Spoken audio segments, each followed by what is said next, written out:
इस श्रृंखला की पिछली कड़ी में हमने जून 1945 ईस्वी में सरदार वल्लभ भाई पटेल की एक लंबी समय अवधि के बाद कारागार से मुक्ति और उसके बाद की घटनाओं में उनकी उपस्थिति, भागीदारी और भूमिका का उल्लेख किया है। वर्ष 1945-46 ईस्वी में केंद्रीय और प्रांतीय विधानसभाओं के चुनाव, वर्ष 1946 ईस्वी में कैबिनेट मिशन के भारत आगमन और उसके माध्यम से देश की एकता को बनाए रखते हुए स्वाधीनता के खाके की प्रस्तुति, अंतरिम सरकार एवं संविधान सभा के गठन का मार्ग प्रशस्त होना, तो उस घटनाक्रम में सर्वप्रमुख बातें थी ही। साथ ही उसी वर्ष 1946 ईस्वी में ही मौलाना अबुल कलाम आजाद के स्थान पर, जो उस समय कांग्रेस के अध्यक्ष थे, दल के अगले प्रमुख का चुनाव भी था।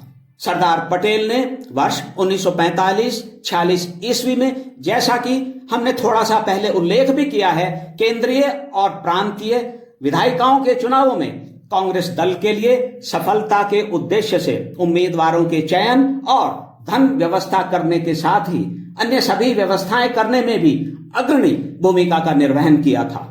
यहां हम पुनरावृत्ति करेंगे कि उस समय सरदार पटेल दल के संसदीय बोर्ड के प्रमुख और कोषाध्यक्ष भी थे।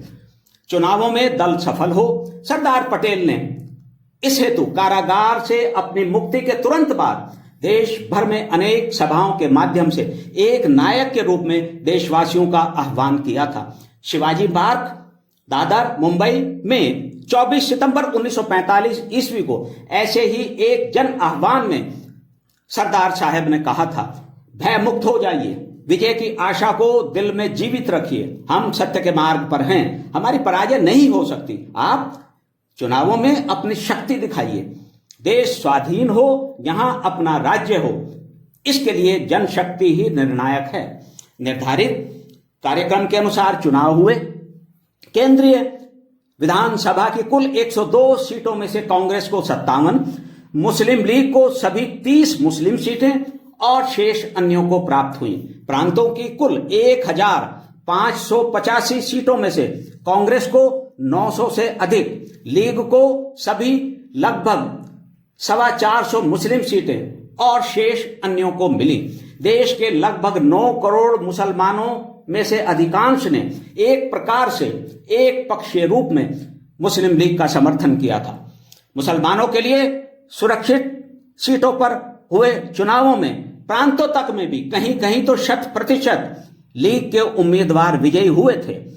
मुसलमानों के मोहम्मद अली जिन्ना की नीति से सहमति का ही कि जिन्ना मुसलमानों के नेता हैं और कांग्रेस हिंदुओं का ही प्रतिनिधित्व करती है, वह परिणाम था। कांग्रेस फिर भी केंद्रीय विधानसभा में निर्वाचित सदस्यों के बहुमत के साथ ही सबसे बड़े दल के रूप में उभरी। सिंध, बंगाल और पंजाब को छोड़कर शेष प्रांतों में भी कांग्रेस विजयी रही। इस घटनाक्रम से सरदार पटेल के वैचारिक दृष्टिकोण में अब परिमार्जन हुआ, जिसने स्वाधीनता के मार्ग पर आगे बढ़ते देश के लिए उनके निर्णयों को भी प्रभावित किया।